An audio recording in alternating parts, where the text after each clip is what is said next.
Sanctions relief is happening right now. Iran has done nothing except what is required under current international law, which is to open up the Strait of Hormuz.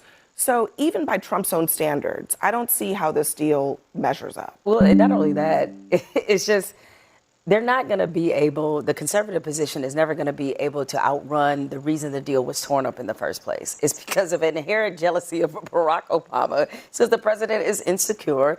Trump promised a stronger Iran deal than Obama ever got. But after months of conflict, critics now argue he's offering many of the same concessions he once condemned. In this heated debate, the panel clashes over sanctions relief, military pressure, and whether America gained leverage or ended up back where it started. Before we get started, make sure to support the channel with a like and subscribe for more debates and political commentary like this. If we are in a stronger position, why are we negotiating with them on things that they have already conceded in a past era in which there was no military threat on the table? Two reasons. I think, number one, this administration believes that they're able to get to a deal that changes the dynamics with Iran in a place where we can actually trust them. Now, I'm highly skeptical of that. But number two, and I think the underlying issue... You acknowledge that they are not giving anything that they have not given before, correct? Well, I'm saying they're giving something that they haven't given before. Which is what? No, I'm saying they're not. Okay. But the context is different in which they're no longer the same threat as they were before. Maybe they're no longer the same threat. Maybe, yes, we've bombed them significantly. But that would then follow that we would get way more out of them, not way less. So why are we getting the same amount that Obama got? And he didn't have to bomb them for it. Yeah, I mean, this is the conservative critique of the MOU. Basically, Iran has reneged on every single treaty it's ever signed, by the way. We're seeing now that Hezbollah is still striking Israel from Lebanon because they weren't included in the negotiations. This could dismantle tomorrow, which would give the United States a convenient out from some of these commitments. Like you said, a lot of conservatives are not comfortable with these concessions. But to draw this blanket comparison between this and the Obama deal, it's just not true because, to Jason's point, the war context, this is a post-war framework. We didn't just negotiate a limited nuclear deal. What we did is all of the... We didn't negotiate a nuclear deal at all. Well, no, that's going to come down the road. But the JCPOA, it literally put out a commission, facilities with a sunset clause, because as you recall, the JCPOA, 10 to 15 years, that was going to expire. Okay, Trump demolished those facilities. 15 years. So now that's off the table. That's 15 years compared to zero nuclear commitments, just to be clear. That's the actual comparison. But let me just play. This is actually interesting. Watching these two guys try to turn themselves into pretzels to justify to be fair, this, I mean, neither of them support the MOU. To be fair, neither of them support the MOU, so that's probably why this is ridiculous. The missile stockpiles gone. But Obama refused to negotiate. They are mostly gone. But also, I do want to play this because I think we should just hear it from Donald Trump's own mouth, what he thinks a good deal actually looks like. Listen. We've made them a strong country from really a very weak country. We took the sanctions off. We got nothing for that. We've rewarded the world's leading state sponsor of terror with $150 billion, and we received absolutely nothing in return. It's a one-sided transaction where we're giving back $150 billion to a terrorist state, really the number one terrorist state. I would have made a deal not from desperation. I would have doubled and tripled up the sanctions, and I would have made a much better deal. Okay. So just to lay it out, the missiles are not gone. In fact, Trump said that they are entitled to missiles for self-defense. He's looking at a deal that contemplates, first of all, his statement of the facts here are not accurate. But even if they were, his deal would contemplate twice as much in sanctions relief money that goes to Iran. Sanctions relief is happening right now. Iran has done nothing except what is required under current international law, which is to open up the Strait of Hormuz. So even by Trump's own standards, I don't see how this deal measures up. Well, not only that, it's just they're not going to be able, the conservative position is never going to be able to outrun the reason the deal was torn up in the first place. It's because of an inherent jealousy of Barack Obama, since the president is insecure.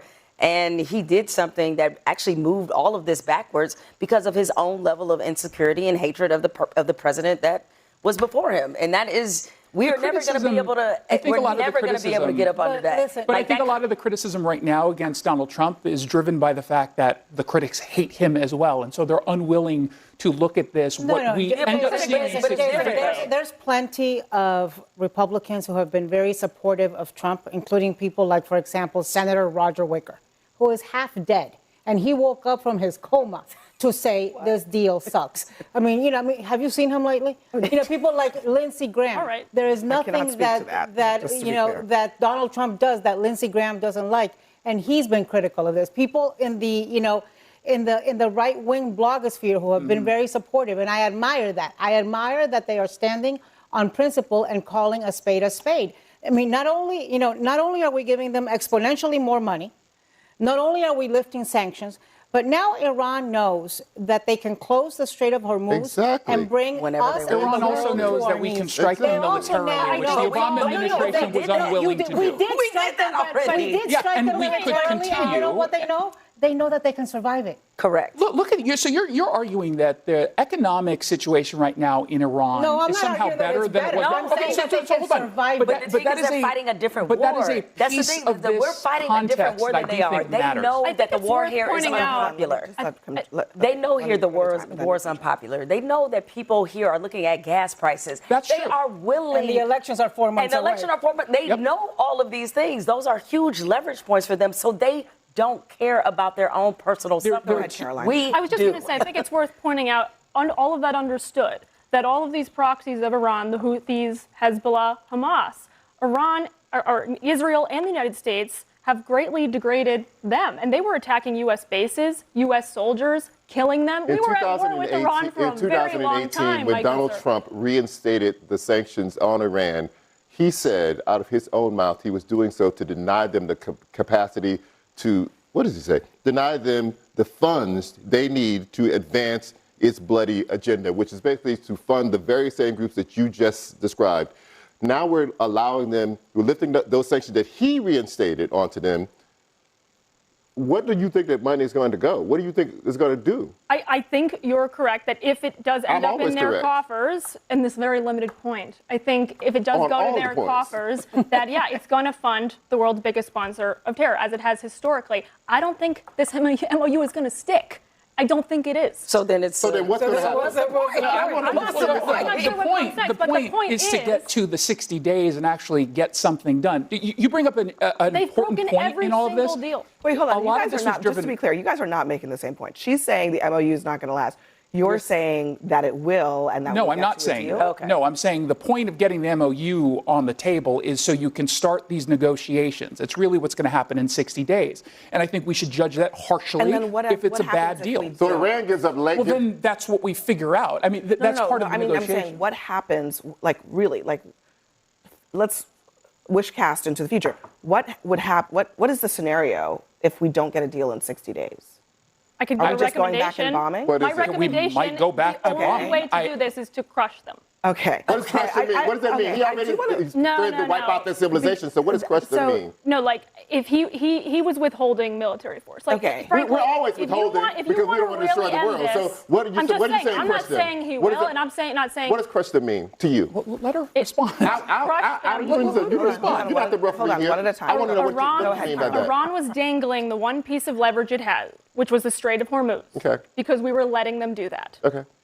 What do you think it means if we don't let them do that? So I'm asking you, what do you mean when you said we should crush them? I want to know what that means to you. I'm saying technically it means escalate military force. And to what? Yeah, to maximum what end? pressure. To what end? Because we've already destroyed their military. So what end? Let me just ask you if you this, think Caroline, 2 months from an election, I don't think this is hypothetical. I don't think going to be the appetite. I don't think there is an appetite. Guys, hold on a second. This is not really a super hypothetical situation. The military said at the beginning of this conflict they had a list of targets. It was, hundreds of targets. They got to nearly the end of that list, and then they stopped bombing. The Strait of Hormuz, the options are we do what we did, which is the blockade, and maybe try to escort ships, or we try to put boots on the ground, take Karg Island to secure it.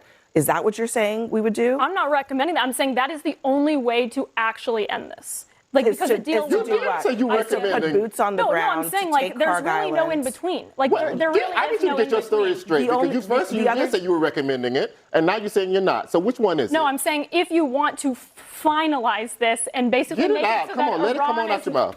What? If you don't want to broker with a terrorist regime anymore, then yes, you have to apply more military So you are force. suggesting it. I just think. I'm saying that is, if that's what their Hold on. calculus is. Listen, I just think that it's not helpful to say we got to do more. I mean, what does that really look like? Is it what Trump said, which is taking out their bridges, their infrastructure, their desalination plants, which would be Which are war Well, so crimes. or yes. is it putting boots on the ground? Because which of these bad scenarios do you want? Listen, I'm telling you that I'm not sure what their thinking is internally. But in the beginning, at the outset of this, they were floating all these options. And I agree, it wasn't a clear The American people articulation don't of want the- any options. The Exactly. American people want to I get think the that's hell where it's out the of there loss. to the point that even if we I know it's a agree. bad Yes. deal, Yeah. we are happier with a bad deal than we are And they're- continuing to be in there and they're bombing and also putting asking people us to- at risk. is improved. But let's call it a bad The deal. context is not what you got in it for. I mean, they're also asking context us. is There are much some more there are some advantageous to improvements. us. There are some improvements. You're right. There's some improvements. We've degraded their military. Yes. The negative, where I said they are stronger, is that now we have enshrined them as the gatekeepers of the Straits of Hormuz.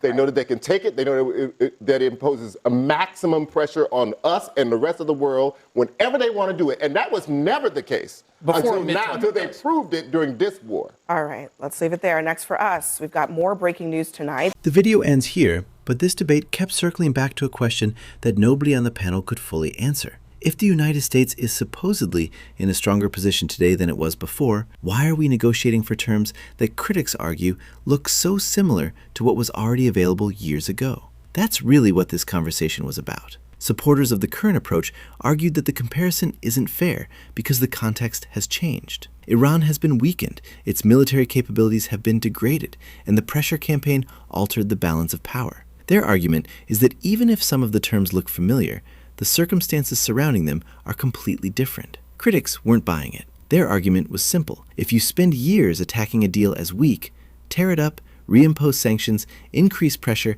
and ultimately engage in military action, the public expects a significantly better outcome. Not a similar outcome, a better one. And that's where things get uncomfortable. Because once you strip away the talking points, voters aren't comparing this deal to some theoretical perfect agreement. They're comparing it to the promises that were made before all of this started. That's why the repeated references to sanctions relief mattered so much. Critics see billions potentially flowing back into Iran and ask whether the leverage that was supposedly created is already being surrendered. Supporters respond that diplomacy requires incentives and that refusing to negotiate would simply create another cycle of escalation. Both sides understand the same reality. Neither side wants a larger war. One side believes this deal prevents it. The other side believes this deal rewards the behavior that created the crisis in the first place. What stood out to me is how quickly the conversation moved away from military strength and toward political reality. Gas prices, elections,